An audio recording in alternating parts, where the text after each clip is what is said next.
Film की शुरुआत में हमें दिखाया जाता है कि एक रात शहर में जॉन अपने घर लौटता है, जहां उसकी पत्नी कैरन पहले से मौजूद होती है। दोनों के बीच बातचीत तक ढंग से नहीं होती और वो अलग अलग कमरों में जाकर खाना खाते हैं। साफ पता चलता है कि उनके रिश्ते की हालत बहुत खराब है। हालांकि वो एक साथ बैठकर न्यूज जरूर देखते हैं, जहां एक तेजी से फैल रहे इन्फेक्शन के बारे में बताया जा रहा होता है। जॉन को लगता है कि ये सब किसी बड़ी फार्मास्यूटिकल कंपनी की चाल है पैसे कमाने के लिए, और वो इस वायरस के लिए भी उन्हें ही जिम्मेदार ठहराता है। लेकिन कैरन उसकी इन बातों पर ध्यान नहीं देती। जब जॉन कहता है कि वो सोने से पहले कुछ कॉपियां चेक करेगा, तो कैरन कुछ कहना चाहती है, लेकिन बात अगले दिन के लिए टाल देती है। अगली सुबह जॉन एक विमान की आवाज सुनता है जो बहुत नीचे से गुजर रहा होता है। वो उनके छत पर एक छेद कर देता है और पास ही कहीं जा टकराता है।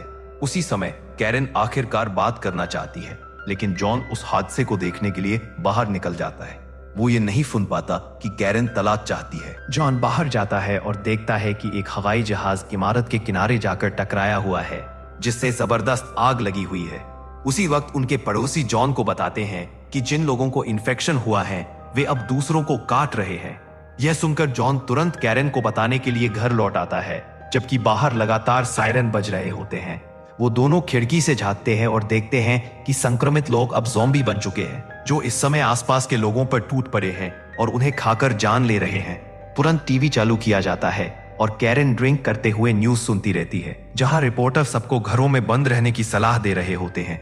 इसके बाद दोनों अपना राशन चेक करते हैं तो पता चलता है कि खाने पीने की चीजें बहुत कम बची हैं।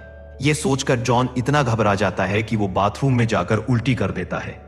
कैरन उसे समझाती है कि उसे पड़ोसी के फ्लैट से सामान ले आना चाहिए। वो कहती है कि कॉरिडोर में रहना अभी भी सुरक्षित है, पर अब किसी को गैर कानूनी कामों की परवाह नहीं रही। वो यह भी वादा करती है कि बारी बारी से दोनों जाएंगे। कुछ देर बाद जॉन वापस आता है खाने पीने का सामान लेकर और बताता है कि पड़ोसी का दरवाजा खुला हुआ था। अब कैरन की बारी होती है, लेकिन जाने से पहले वो हेलमेट पहनती है, हाथों में दस्ताने डालती है और अपने जूते पर टेप से एक चाकू बांध लेती है। घर से निकलने से पहले वो जॉन को कहती है कि अलमारी में रखे मूविंग बॉक्स बाहर निकाल ले, ताकि उनमें सामान रखा जा सके। कैरन जब और चीजें लेकर लौटती है तो जॉन पूछता है कि वे बॉक्स क्या इसलिए थे कि वो उसे छोड़ने वाली थी या सिर्फ स्टोरेज के लिए लाई थी। कैरन सिर्फ एक शब्द में जवाब देती है, हाँ। इसके बाद वो जॉन को सेफ्टी गियर पहनाकर भेजती है ताकि वो पड़ोसी का बड़ा टीवी उठा लाए। शाम होते होते न्यूज रिपोर्टर ये बताते हैं कि ये उनकी आखिरी लाइव ब्रॉडकास्ट है। वो कहते हैं कि हालात संभल जाने पर वे वापस आएंगे। जाते जाते सभी को सख्ती से चेतावनी देते हैं कि घर से बाहर न निकले और किसी से शारीरिक संपर्क न करें। फौजी टीमें लोगों को निकाल रही हैं, इसलिए जिन्हें बचाया जाना है उन्हें अपनी खिड़कियों पर टेप से एक एक्स का निशान लगाना होगा। दोपहर 3 बजे रेडियो पर अपडेट दिया जाएगा। जॉन और कैरन टेप लगाकर अपनी खिड़कियों पर एक्स बना देते हैं। उसी रात एक हेलीकॉप्टर उनके इलाके के ऊपर से गुजरता है, लेकिन उन्हें लेने के लिए रुकता नहीं। अगली सुबह जॉन देखता है कि कैरन फिर से सामान लेकर लौट रही है।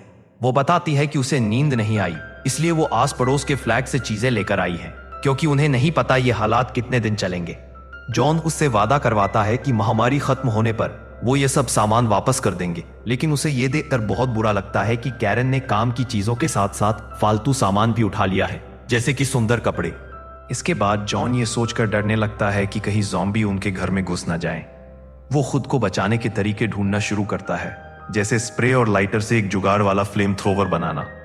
कैरन भी मदद करती है और घर में मौजूद सारे चाकू, हथौड़े और मैदा एक जगह इकट्ठा करती है, ताकि जरूरत पड़ने पर ज़ॉम्बीज की विजिबिलिटी बिगाड़ी जा सके। दोपहर 3 बजे रेडियो पर एक सरकारी अफसर ऐलान करता है कि अब तक इस महामारी का कारण सामने नहीं आया है और फिलहाल दुनिया के सिर्फ कुछ हिस्से ही इससे प्रभावित हैं। वो ये भी भरोसा दिलाता है कि बिजली और पानी की सुविधा जारी रखने की पूरी कोशिश की जा रही है। खुद को व्यस्त रखने के लिए जॉन और कैरन ताश खेलने लगते हैं। जॉन को यकीन है कि हालात फिर से सामान्य हो जाएंगे, क्योंकि इतिहास ने इंसानियत हमेशा बड़ी मुसीबतों से उबरी है, जैसे ब्लैक प्लेग जैसी तबाही से भी। लेकिन कैरन को उसकी लगातार पॉजिटिव सोच खटकने लगती है और वो दोपहर होते होते फिर शराब पीने बैठ जाती है। जब जॉन उसे इस पर टोकता है तो कैरन कहती है कि वो पिछले 1 साल से रोज शराब पी रही है और जॉन को कभी पता भी नहीं चला। जॉन उसके पीछे नर्सरी तक जाता है और वहीं आखिरकार दोनों उस सच्चाई पर बात करते हैं जिससे वो अब तक भागते रहे थे। असल में उनकी छोटी बेटी की मौत हो चुकी है और उसके बाद से दोनों की जिंदगी और रिश्ता बदल गया है। कैरन टूटकर कहती है कि शायद जल्द ही उनका भी अंत हो जाएगा, लेकिन जॉन उसे यकीन दिलाता है कि वे इस हालात से बचकर जरूर निकलेंगे। हमला होने की स्थिति में तैयार रहने के लिए दोनों एक्सरसाइज करना शुरू करते हैं। हालांकि कैरन शराब पीना बंद नहीं करती। एक रात उसे दरवाजे पर कुछ आवाज सुनाई देती है और जॉन सोचता है कि शायद रेस्क्यू टीम आ गई है, लेकिन जैसे ही वो दरवाजा खोलता है एक ज़ॉम्बी अंदर हाथ घुसा देती है और दोनों मिलकर जोर लगाकर दरवाजा बंद करते हैं। उस दोपहर रेडियो पर बताया जाता है कि एक वैज्ञानिक वायरस को अलग करने और वैक्सीन बनाने की कोशिश कर रहा है। असली अपडेट न मिलने का तनाव दोनों पर हावी होने लगता है और वे तनाव कम करने के लिए धूम्रपान करने का फैसला करते हैं। जब सामान्य सिगरेट काम नहीं आती तो कैरन बताती है कि उसके पास और तेज वाला माल है जो उसने सबूतों के लॉकर से चुराया था। जॉन पहले तो घबरा जाता है, लेकिन जब कैरन उसे डरपोक कहती है तो वो भी वही हैप्पी पाउडर ले लेता है। कैरन उस पर गर्व जताती है और फिर वो सारा गैर कानूनी सामान निकालती है जो वो अपने काम से लाई थी, साथ ही एक बंदूक भी। वह यह भी कबूल करती है कि पिछले कुछ बार जब वो और जॉन करीब आए थे तो वो इसलिए क्योंकि उसने मफिन्स में नशे की चीज मिलाई थी। यह सुनकर जॉन और भी चीजें आजमाने के लिए राजी हो जाता है। दोनों शाम को VHS मूवीज देखते हुए और शराब पीते हुए बिताते हैं। अगले दिन कैरन की नींद अचानक एक गोली चलने और किसी चीज के टूटने की आवाज से खुलती है। पता चलता है कि जॉन बंदूक चलाने की प्रैक्टिस कर रहा था और उसने वो कटोरा तोड़ दिया जो कैरन की मां ने उसे दिया था। जॉन याद दिलाता है कि कैरन अपनी मां से नफरत करती है, लेकिन फिर भी कैरन गुस्से में होती है। जब वो बाथरूम में जाती है तो उसे एक रेस्क्यू हेलीकॉप्टर ऊपर उड़ता दिखाई देता है, लेकिन वो उनके इलाके में रुकता नहीं। नाश्ते के दौरान जॉन मानता है कि कल का दिन उसकी आंखें खोल देने वाला था और अब उन्हें लंबी तैयारी करनी होगी। सबसे पहले वो टूटे हुए कटोरे के टुकड़े दरवाजे के बाहर फेंक देते हैं, फिर अपने पास मौजूद शराब से ढेर सारे मोलोटोव बम बनाते हैं। एक्सरसाइज भी जारी रखते हैं, लेकिन हैप्पी पाउडर लेना भी बंद नहीं करते। ठीक 3 बजे वे रेडियो चलाते हैं, लेकिन इस बार कोई प्रसारण नहीं होता। तभी अचानक दरवाजे पर दस्तक होती है। दोनों हथौड़े लेकर सावधानी से दरवाजा थोड़ा सा खोलते हैं तो सामने उनके पड़ोसी लियो और एमिली खड़े होते हैं। वो अंदर आने की इजाजत मांगते हैं और अपनी हालत बताने लगते हैं। वे बताते हैं कि प्लेन क्रैश के बाद वे लॉन्ड्री रूम में फंस गए थे और जब तक वे वहां से बाहर निकल पाए तब तक ज़ॉम्बीज उनके अपार्टमेंट पर हमला कर चुके थे। बाहर पड़े टूटे कटोरे को देखकर उन्हें लगा कि शायद यहाँ इंसान मौजूद हैं। मेहमान खाने की मांग करते हैं क्योंकि उन्हें 2 दिन से कुछ नहीं मिला, इसलिए जॉन और कैरन किचन में जाते हैं। इसके बाद दोनों जोड़ों में आपस में धीमी आवाज में बहस और चुगलियां शुरू हो जाती। एमिली लियो से कहती है कि कैरन अपने बच्चे को खोने और दोबारा मां न बन पाने की बात जानने के बाद पागल हो गई थी। वो ये भी शिकायत करती है कि कैरन ने लॉन्ड्री रूम से उसकी नोट्स वाली शीट्स हटा दी। उधर कैरन जॉन से कहती है कि उन्हें खाना अपने लिए बचाना चाहिए और उसे ये भी बुरा लगता है कि एमिली ने लॉन्ड्री रूम में उससे वाले पोस्ट-इट चिपकाए रहते थे। जॉन इस बात पर अडिग रहता है कि मदद करना ही सही है, तो कैरन सुझाव देती है कि खाने में हैप्पी पाउडर मिला देते हैं क्योंकि इससे भूख कम लगती है। डिनर बांटने के बाद एमिली नोटिस करती है कि घर में रखे कपड़े और टीवी उसी के जैसे दिखते। कैरन मेहमानों से पूछती है कि उनकी योजना क्या है और लियो कहता है कि अगर वो चाहे तो वे चले जाएंगे, लेकिन कैरन में उन्हें बाहर करने का साहस नहीं होता। लियो बताता है कि वे साफ सफाई में अच्छे हैं और कैरन जवाब देती है कि वे इसमें मदद कर सकते हैं। शाम बाकी का समय वे पीते हुए और बातें करते हुए बिताते हैं। हालांकि एमिली यहां नहीं चाहती कि लियो जॉन के साथ बहस में ज्यादा गर्म हो जाए, इसलिए उसे अपनी राय बदलनी पड़ती है। जब सोने का समय आता है तो लियो और एमिली यह सुनकर चौंक जाते हैं कि उन्हें फर्श पर ही सोना होगा। दांत ब्रश करते हुए कैरन जॉन से बड़बड़ाती है कि उनके मेहमान सोचते हैं कि वे उनसे बेहतर हैं क्योंकि उनके पास अतिरिक्त कमरे हैं। फिर भी वे उन्हें बाहर नहीं करना चाहती क्योंकि डर है कि महामारी खत्म होने के बाद पड़ोसी उन्हें मदद न करने के लिए जज करेंगे। उस रात कैरन जॉन के साथ शरारत करती है, सिर्फ मेहमानों को शोर से परेशान करने के लिए। एमिली इसे प्रतियोगिता समझती है और लियो के साथ शरारत करने लगती है, जिससे दोनों महिलाएं जानबूझकर और ज्यादा शोर करती हैं। अगली सुबह एमिली बाथरूम में बैठी रहती है और कुछ नहीं करती, सिर्फ कैरन को इंतजार कराने के लिए। नाश्ते के बाद कैरन मेहमानों से कहती है कि अगर वे खाना खाना चाहते हैं तो पहले साफ सफाई करें। काम करते समय एमिली शिकायत करती है कि सफाई करना अपमानजनक है। लियो कहता है कि उन्हें खेल में शामिल होना चाहिए और यह भी बताता है कि अगर चाहे तो वे बस चले भी जा सकते हैं, लेकिन एमिली बदला लेना चाहती है, इसलिए वे दोनों यह तय करते हैं कि जॉन और कैरन को उनकी नींद में हराना होगा। सफाई खत्म करने के बाद लियो और एमिली देखते हैं कि कैरन झपकी ले रही है और कहते हैं कि अब करना चाहिए। कैरन जागती है और जॉन को लेकर दूसरे कमरे में जाती है ताकि उसे बता सके कि वो मेहमानों पर शक करती है क्योंकि उसने उनकी बातें सुनी थी। फिर कैरन कुछ कुकीज साझा करती है जो उसने चोरी छुपे गैर कानूनी पदार्थ डालकर बनाई थी, सिर्फ उन्हें डराने के इरादे से। लेकिन उसने बहुत ज्यादा डाल दिया और मेहमान इतनी कुकीज खा जाते हैं कि अंत में सोफे पर ही उनकी मौत हो जाती है। खुद को हत्यारा महसूस करने से निपटने में असमर्थ जॉन और कैरन थोड़ी हैप्पी पाउडर लेकर खुद को रिलैक्स करते हैं। अचानक उन्हें सुनाई देता है कि लियो और एमिली जाग रहे हैं और तब उन्हें एहसास होता है कि वे ज़ॉम्बीज बन रहे हैं। तो कैरन तुरंत उन्हें शूट कर देती है।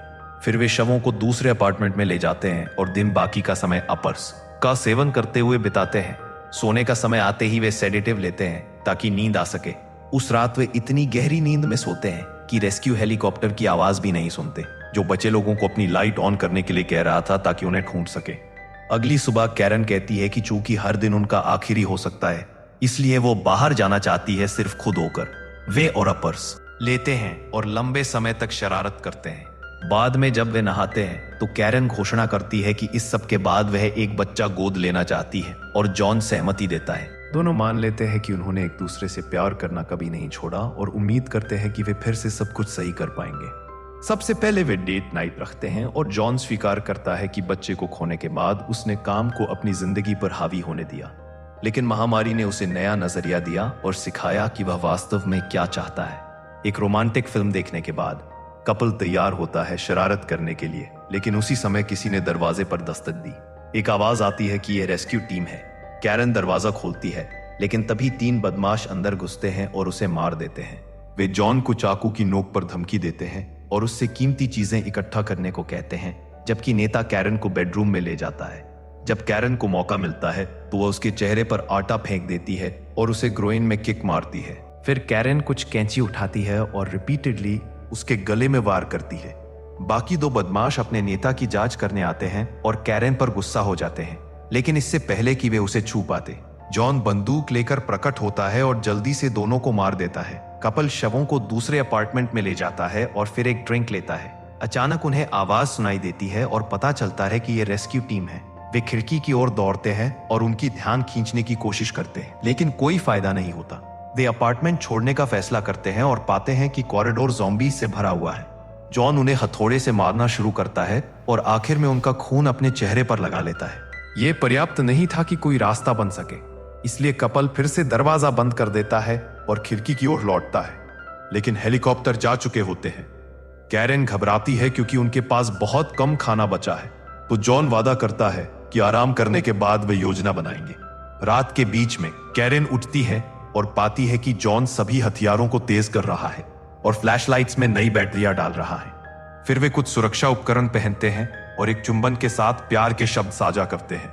कपल अपार्टमेंट छोड़ता है और ज़ॉम्बी की भीड़ में से निकलने की कोशिश करता है, लेकिन वहां बहुत ज्यादा ज़ॉम्बीज होते हैं और उन्हें वापस घर लौटना पड़ता है। घर लौटने के बाद कैरन बताती है कि उसकी टांग में काटा गया है। जॉन तुरंत कैरन को संभालता है और कहता है कि अगर वह जिंदा रही तो शायद वह ज़ॉम्बी में न बदले, और उसे याद दिलाता है कि कोई ना कोई फार्मास्यूटिकल कंपनी जल्दी ही वैक्सीन बनाकर पैसे कमाना चाहेगी। उसी रात कैरन को एहसास होता है कि अब उसे वाइन पसंद नहीं रही। एक डरावने बुरे सपने के बाद कैरन उठती है और अपार्टमेंट छोड़ने की कोशिश करती है। जब जॉन उसे रोकता है तो कैरन बताती है कि उसे एक अजीब सी भूख महसूस हो रही है जिसे वह काबू नहीं कर पा रही। जॉन अपना खून एक गिलास में डालता है और कैरन उसे तुरंत पी लेती है और महसूस करती है कि इससे उसकी भूख शांत हो जाती है। कैरन कहती है कि जॉन हमेशा खून नहीं दे सकता, जिस पर जॉन भड़क जाता है और कहता है यह उसका फैसला है और उन्हें बस मदद का इंतजार करना होगा। जॉन उसे गले लगाकर उसके गुस्से के लिए माफी मांगता है और कैरन मानती है कि उसे उसका खून सुंघाई दे रहा है, इसलिए वह जॉन से कहती है कि वह घाव को ढक ले। बाद में कपल अपने भविष्य के बारे में बात करता है और रोता है। फिर कैरन नहाती है और अपनी जिंदगी खत्म करने के बारे में सोचती है, लेकिन ऐसा नहीं कर पाती। जॉन उसे एक गिलास खून लाता है और कैरन उसे बेताबी से पी लेती है। उसी रात वे शरारत करते हैं बिना किसी चीज का सेवन किए।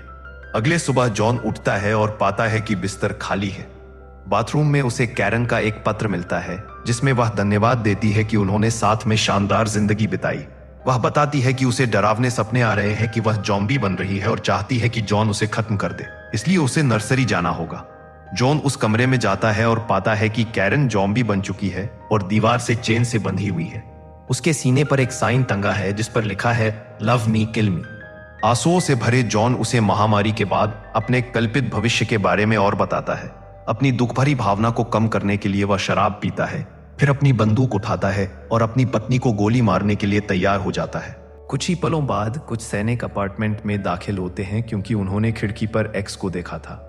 जब वे नर्सरी में जाते हैं तो पाते हैं कि जॉन और कैरेन दोनों ज़ॉम्बी बन चुके हैं और उनकी बाजुएं टेप से जुड़ी हुई हैं। कप्तान इसे प्यार कहता है। इसके बाद एक और सैनिक नई कानून पढ़ता है। कानून के अनुसार ज़ॉम्बीज को नागरिक नहीं माना जाता और शांति बनाए रखने के लिए सैनिकों को उन्हें मारने का अधिकार है। जॉन और कैरेन को मारने के बाद सैनिक अपार्टमेंट छोड़ देते हैं। सुनिश्चित करें कि आप सब्सक्राइब करें और नोटिफिकेशन ऑन करें ताकि आप ऐसे और वीडियो देख सकें। धन्यवाद देखने के लिए।